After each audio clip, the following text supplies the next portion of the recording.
Hi, and welcome again to the Virtual Assistant Video Training course, or the VA training program.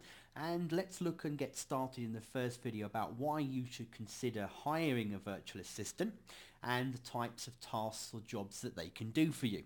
I'm going to do it in the reverse order and talk about the different types of tasks that they can do, and then we're going to look at perhaps why you should consider getting yourself one.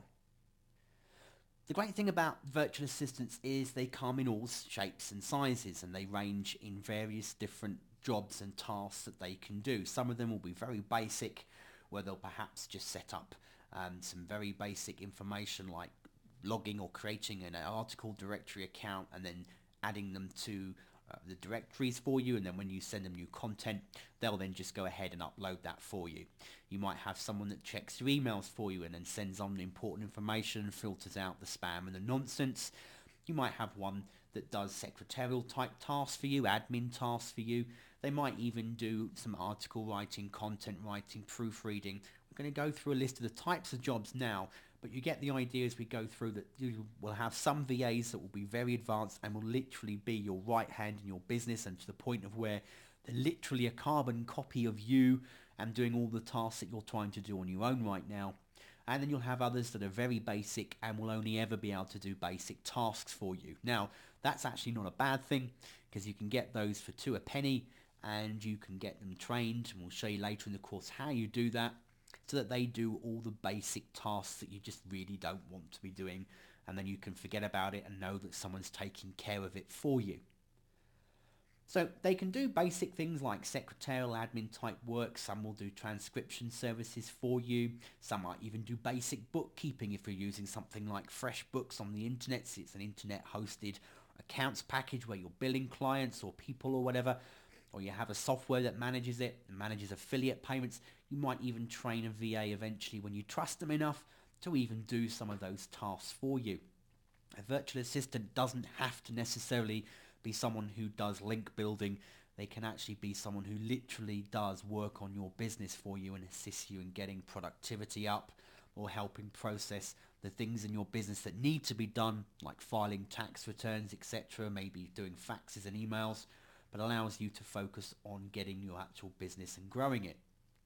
They might do customer support for you. You might have a support desk or just even an email function to begin with, and you might train a virtual assistant on how to do that, answering very basic tickets to begin with, and then as them having them watch you and see the kind of responses you make, creating canned replies for them as well initially, giving them some training, and then they'll get to a point where they can do the full-on customer service for you in all of your business. You might want them to do basic research. It might be in-depth research. It will again depend on the quality of your VA and where they're based and what they know, what their knowledge is, what their education is like, and what they're able to do and what you're able to train them to do. And again, the thing about virtual assistants is don't always expect miracles. There will be some that are very smart cookies you'll come across, and they'll pretty much end up showing you how to run your business and being more methodical and more productive.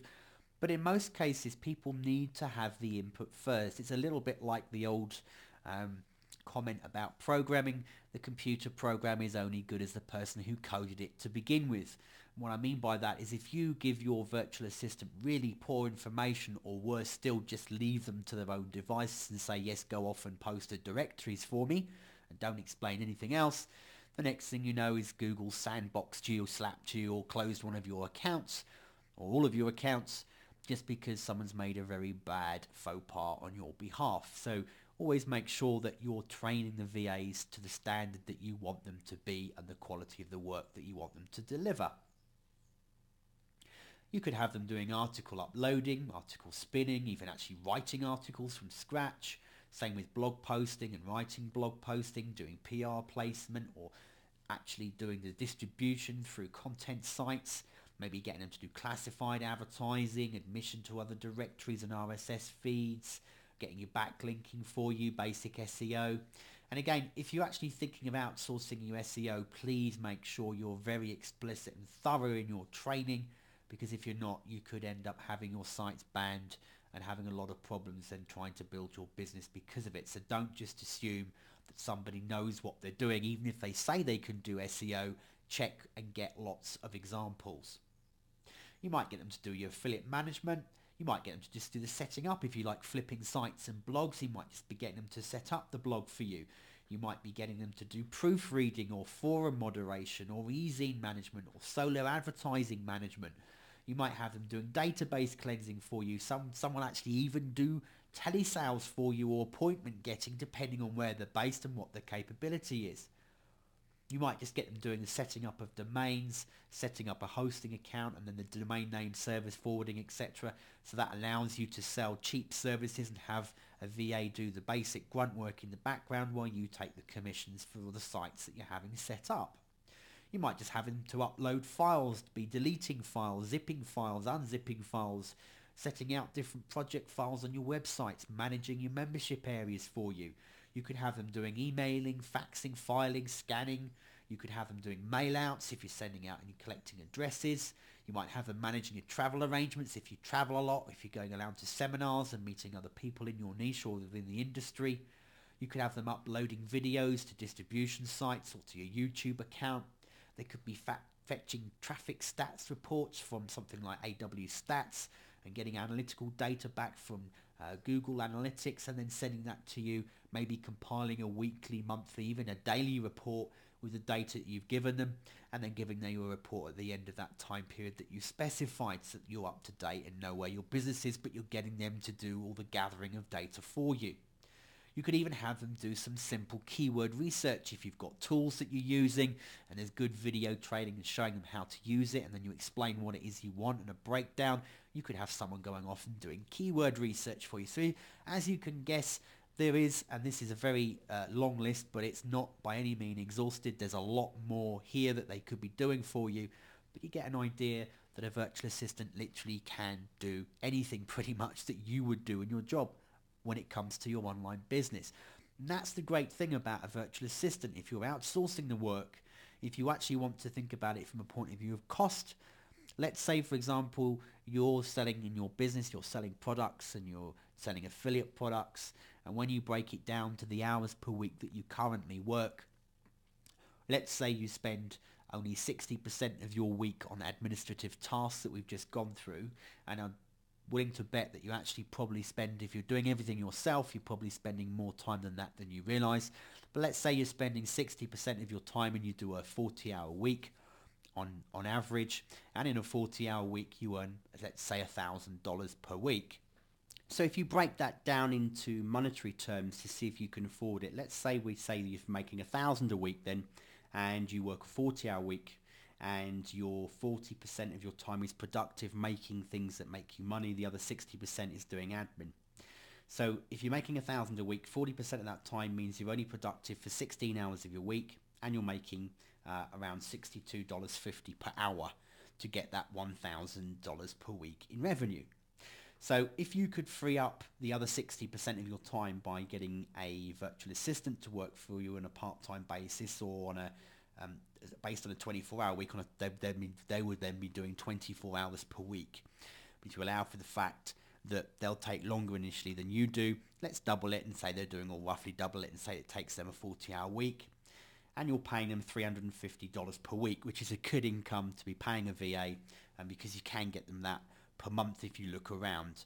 Again, it depends on the quality of what you want done. So let's now break that down even further and suggest that out of those 24 hours, you still end up having to do half of the admin yourself because the VA is not quite up to it. So even though you're paying them full time, they only really get 12 hours of the 24 hours worth of work done, and you're paying them for that. That still means 12 hours worth of productivity time. You could be generating more revenue in your business because you can be more focused on the business side where you make money. If you take the original figure we said of $1,000 per week based on the hourly rate that you were working, that means you're making $62.50 an hour times 12 hours per week. That means you can generate another $750 more per week in potential revenue. Even if you then paid $350 of that to your VA, you'd be making $400 a week more in revenue for your business without really struggling to get that far, which is another $20,000 per year going through your business. And that's in the beginning. That's when you're getting them trained, getting them started, when you're passing on your knowledge and getting them to take over some of the really boring, mundane tasks that you don't want to be bogged down with, because at the end of the day, when you're struggling through all of that nonsense, you're not focused at your best in ways in which your business can make you money. And that's where you want to be. You want to be in a position where as much of your working week consists of you creating ways to actually bring money into your business and not working on the day-to-day drudgery of your business itself, because all the time you're doing that, you're purely just trading time for money. So that's why a virtual assistant or any kind of outsourcing is invaluable. Other benefits of a VA obviously are the fact that it's flexible. You can hire VAs from all around the world as long as they speak the trade and work in the language that you want to speak and trade and work within. You can then pretty much pick people up from the globe, so you could be clever in the way that you work. So for example, let's say you worked in the Northern Hemisphere, you're in the UK, you could hire a VA in Australia so that through the day you generate lots of different admin and work that needs to be done. You shoot an email over to Australia. That night while you're sleeping, your VA is diligently working through the routines and the tasks you've given them, and the following morning when you wake up, the work has all been done and you're allowed to move on to the next step. It depends on the structure and the type of work and business that you operate, of course. Sometimes you might need someone who'll be doing it with you as you go along. In that case, you'll be recruiting perhaps even locally. You might even have a little bit of space in your home that you've created into an office den, and you allow them to come and use a workstation and that for free and work on the premises with you. How you pay them we'll cover later in the course, but you might want to give them the opportunity for a local intern to even come and do that for free to begin with, and if they prove themselves you can even then pay them to become a VA. It's up to you.